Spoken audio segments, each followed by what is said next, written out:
Hi, hello all. Welcome to Simple Max Magic Tamil. Ratio and proportion problem பார்த்துட்டு Next question. In a school, there are 800 students and 25 teachers. If the students is increased to 960, how many more teachers should be appointed to maintain the student-teacher ratio அப்படின்னு கேட்டிருக்காங்க.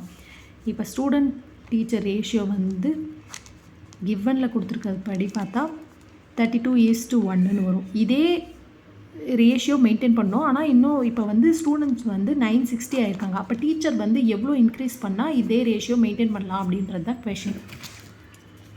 அப்போ 800 ஸ்டூடெண்ட்ஸ்க்கு வந்து 25 டீச்சர்ஸ்னால் 960 ஸ்டூடெண்ட்ஸ்க்கு எவ்வளோ teacher எக்ஸ்ன்னு வச்சுப்போம். இதை கிராஸ் மல்டிப்ளை பண்ணுவோம்.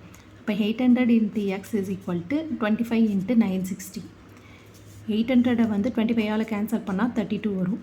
இப்போ வந்து 32 960 கேன்சல் பண்ணால் வந்து எக்ஸ் இஸ் ஈக்குவல் டு 13 வரும். அப்போ 30 டீச்சர்ஸ் வேணும்.